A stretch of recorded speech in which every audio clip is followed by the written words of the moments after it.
Hello बच्चों, कैसे हो आप सब लोग। उम्मीद करते हैं अच्छे ही होंगे। आज हम पढ़ेंगे सारंगी 1 का पाठ नंबर 6, 3 साथी। तो ये 3 साथी कौन कौन है और ये क्या क्या करते हैं देखेंगे इस वीडियो में। तो चलिए पाठ को शुरू करते हैं। एक था हाथी, एक थी बकरी, दोनों साथ साथ जंगल में जाते। हाथी डाली चुगाता और बकरी पत्ते खाती। एक दिन दोनों जंगल में गए। वहाँ एक तालाब दिखाई दिया। वहाँ एक बेर का पेड़ था। हाथी ने पेड़ हिलाया। बकरी बेर खाने लगी। तभी पेड़ से चिड़िया का बच्चा पानी में गिरा। बकरी उसे बचाने गई तो वह भी डूबने लगी। हाथी ने दोनों को बाहर निकाला। कुछ दिनों में चिड़िया का बच्चा बड़ा हो गया। अब चिड़िया पता लगाती कि कहाँ कहाँ फल लगे हैं। तीनों वहाँ जाते और खूब फल खाते। अब 3 साथी साथ रहते थे। तो बच्चों, अब हमें पता चला कि वो 3 साथी कौन कौन थे। तो 3 साथी कौन थे? बकरी, हाथी और चिड़िया। बच्चों, अगर आपको कहानी अच्छी लगी तो वीडियो को लाइक, सब्सक्राइब और शेयर करें। और वॉइस स्टडी जोन के बारे में अपने परिवार वालों को बताएं। अब चलते हैं प्रश्न उत्तर की तरफ। पहला है बातचीत के लिए। इसमें पहला प्रश्न है, तालाब के पास किसका पेड़ था? तो तालाब के पास किसका पेड़ था? बेर का, जिससे बकरी बेर खाती थी। दूसरा प्रश्न है, हाथी ने बेर का पेड़ क्यों हिलाया? तो हाथी ने बेर का पेड़ क्यों हिलाया था?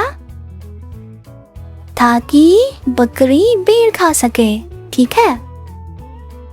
तीसरा प्रश्न है, किसी ऐसी घटना के विषय में बताइए जब आपने किसी की सहायता की हो। तो बच्चों, क्या आपने कभी किसी की सहायता की है? सोचिए। जैसे जब मैं छोटी थी तो मैंने एक छोटी चिड़िया को पानी पिलाया था।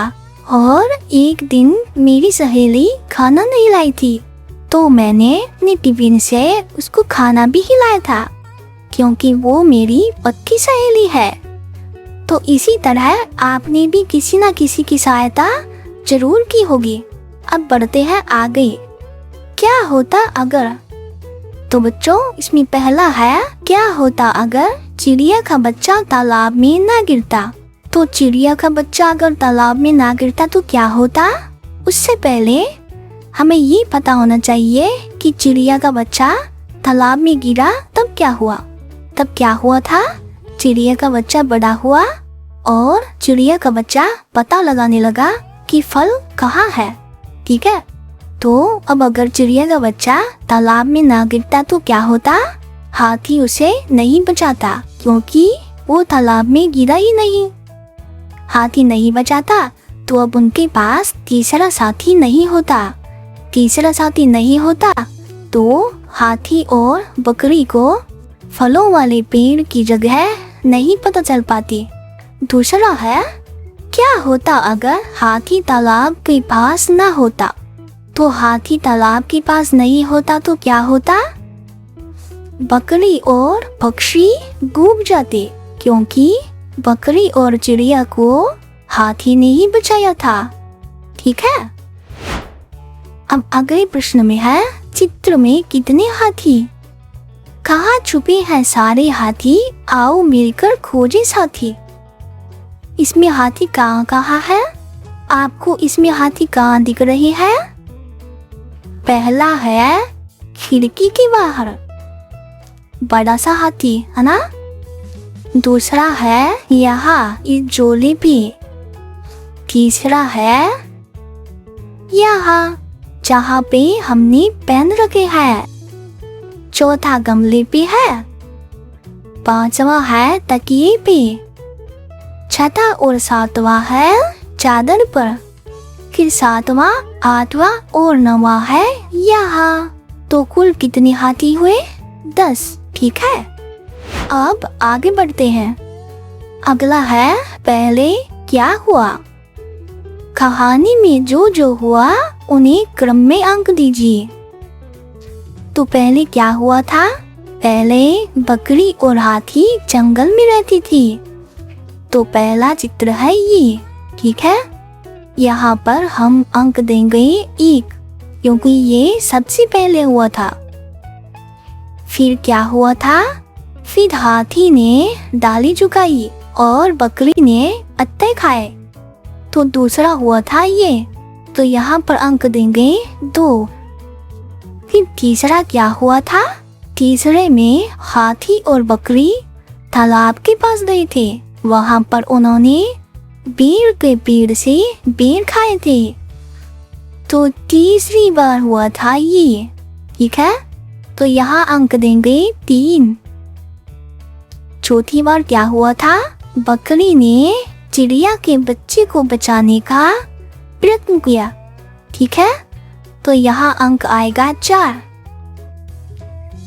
फिर उसके बाद क्या हुआ था? उसके बाद हाथी ने चिड़िया और बकरी को बचाया। ठीक है, तो यहाँ अंक आएगा 5। अब बचा 6। तो हमें भी पता है कि चिड़िया ने फल वाले पेड़ का पता लगाया और हाथी और बकरी उसके साथ फल खाने लगे। तो 6 नंबर पर हुआ था ये। ठीक है, तो इस तरह से हमने कहानी में जो भी हुआ उसे क्रम से अंक दिए। ठीक है, अब चलते हैं आगे। शब्दों का खेल। इसमें पहला है, कहानी में आए 3 साथियों के नाम बताइए। तो कहानी में कौन कौन था? कौन था जो डाली झुकाता था? हाथी। फिर बेर कौन खाती थी? बकरी। फिर फलों का पता कौन लगाती थी? चिड़िया। तो 3 साथी कौन हुए? हाथी, बकरी और चिड़िया। अब दूसरा प्रश्न है, अपने शिक्षक की सहायता से शब्द पढ़िए और बताइए कि इनमें कौन कौन सी ध्वनियाँ हैं। तो चलिए हम पढ़ते हैं। पहला चित्र है बकरी का। ठीक है, तो बकरी में कौन कौन सी ध्वनियाँ हैं? हम इसे धीरे धीरे बोलेंगे। ब, क, री। तो ध्वनियाँ कौन कौन सी हुई? ब पहली ध्वनि, क दूसरी ध्वनि और र तीसरी ध्वनि। इसके अलावा कौन सी ध्वनि है इसमें? ई की। बड़ी ई की मात्रा है र पे, तो क्या बनेगा? री। तो चौथी ध्वनि हुई ई की। ठीक है, अगला चित्र है चिड़िया का। चिड़िया में कौन कौन सी ध्वनियाँ हैं? सबसे पहले है च, फिर है न और फिर है य। तो 3 तो ये ध्वनियाँ हुई। उसके बाद च पे छोटी ई की मात्रा ची, र पे छोटी ई की मात्रा री और य पे आ की मात्रा या। तो क्या हुआ? चिड़िया। इसमें 3 ध्वनियाँ तो मात्रा की है और 3 ध्वनियाँ अक्षरों की है। जैसे च, र और य 3 अक्षर हुए। छोटी ई, फिर छोटी ई, फिर आ की मात्रा 3 ध्वनियाँ हुई। तो कुल इसमें 6 ध्वनियाँ है। ठीक है, इसी तरह हाथी। हाथी में कितनी ध्वनियाँ है? हाथी में 4 ध्वनियाँ है। थ, फिर ह पे आ की मात्रा आ, फिर थ पे ई की मात्रा ई। तो हुआ हाथी। तो इसमें हुई 4 ध्वनियाँ। ठीक है, अब अगला प्रश्न है, नीचे दिए गए शब्दों में से ई की मात्रा, जो बड़ी ई की मात्रा है, लगाइए और पढ़ने का प्रयास कीजिए। तो पहला है बकर। जैसा कि हमने अभी ऊपर पढ़ा था, र पे ई की मात्रा लगाएंगे तो बन जाएगा बकरी। उसी तरह हाथ, हाथ पे ई की मात्रा लगी तो बना हाथी। फिर है चींट, चींट में ता पर बड़ी ई की मात्रा बनेगा चींटी। ठीक है, अब बढ़ते हैं आगे। अगला प्रश्न है, नीचे दिए गए शब्दों में छोटी ई की मात्रा लगाइए और पढ़ने का प्रयास कीजिए। तो पहला है तितली। तो हमें जो ये खाली स्थान दिया हुआ है, इसमें हम लगाएंगे छोटी ई की मात्रा। तो क्या बनेगा? तितली। ठीक है, इसी तरह गलहरी, गलहरी में ग पर छोटी ई की मात्रा बनेगा गिलहरी। और है मठाई, मठाई में म पर ई की मात्रा मिठाई। मिठाई हमारा पाठ नंबर 5 है, जिसका लिंक हमने डिस्क्रिप्शन में दिया है। ठीक है, आप जाइए और इस वीडियो को देखिए। ये चींटी, गिलहरी और मिठाई तीनों पाठ नंबर 5 मिठाई से यहाँ आए हैं। अब चलते हैं अगले प्रश्न की तरफ। अगला है चित्र और बातचीत। तो हमें एक चित्र दिया गया है, तो हम इस चित्र पर बातचीत करेंगे। तो सबसे पहले इस मछली की बात करते हैं। ये मछली कहाँ है? ये मछली बाहर है, पानी के बाहर। ठीक है, फिर हम इसकी बात करते हैं। ये मछली कौन सी है? ये डॉल्फिन है। डॉल्फिन का दिमाग हम मनुष्यों के दिमाग के बराबर ही तेज होता है। ठीक है, तो ये मछली क्या कर रही है? कूद रही है। ठीक है, तो इसलिए यहाँ लिखा है कूदना। ठीक है, ये क्या है?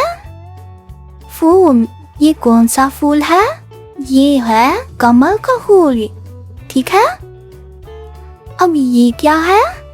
ये है कछुआ। ठीक है, अब हम बात करते हैं इस लड़की की।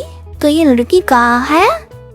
ये है पानी के अंदर। ठीक है, इस जानवर, इसे हम ऑक्टोपस कहते हैं। ऑक्टोपस ने इस लड़की को पकड़ रखा है। ठीक है, ऑक्टोपस के 8 हाथ होते हैं। अब हम इनकी बात करते हैं। ये क्या है? ये है जेलीफिश। ठीक है, जेलीफिश भी एक मछली होती है जो बिल्कुल जेली की तरह होती है। अब इस मछली की बात करते हैं। ये मछली क्या कर रही है? तैर रही है। ठीक है, अब ये क्या है? ये बड़ी बड़ी दांतों वाली हरे रंग की मछली। ये मछली बहुत बड़ी है, इसीलिए यह इन छोटी मछलियों को खाने का प्रयास कर रही है। ठीक है, अब इसी तरह आप इस चित्र में और चीजें देखिए और उन्हें अपने परिवार वालों से पूछने का प्रयास कीजिए। जैसे इस लड़की के सिर पे क्या है? बाल। ये तारे जैसी गुलाबी रंग की चीज क्या है? ठीक है, ये सब आप अपने परिवार वालों से पूछने का प्रयत्न कीजिए। आप झटपट कहिए, कुछ ओंठ ऊंचा, कुछ ऊंच ऊंची, कुछ ऊंचे ओंठ की पीठ ऊंची। इसे झटपट कहने का प्रयत्न कीजिए। जैसे फिर से बोलते हैं, कुछ ओंठ ऊंचा, कुछ ऊंच ऊंची, कुछ ऊंचे ओंठ की पीठ ऊंची। ठीक है, अगला है हाउ कुछ बनाए। तो जैसे इन्होंने अंगूठे की छाप से मकड़ी बनाई है, मछली बनाई है, लड़का बनाया है, हाथी बनाया है, उसी तरह आप भी अंगूठे की छाप से कुछ बनाने का प्रयास कीजिए। अगला है नीचे दिए गए चित्रों को पूरा कीजिए और नाम लिखिए। तो इन्हें आप पूरा कैसे करेंगे? यहाँ है 1।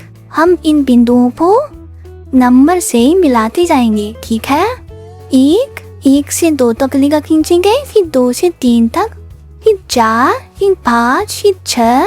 इसी तरह हम जहाँ तक रेखा खींच सकते हैं वहाँ तक रेखा खींचेंगे तो ये एक मछली बन जाएगी। ठीक है, उसी तरह हम नीचे वाले चित्र में रेखा खींचेंगे तो ये एक गेंद बनेगी। ठीक है, तो बच्चों इसी के साथ हमारा पाठ नंबर 6 3 साथी समाप्त हुआ।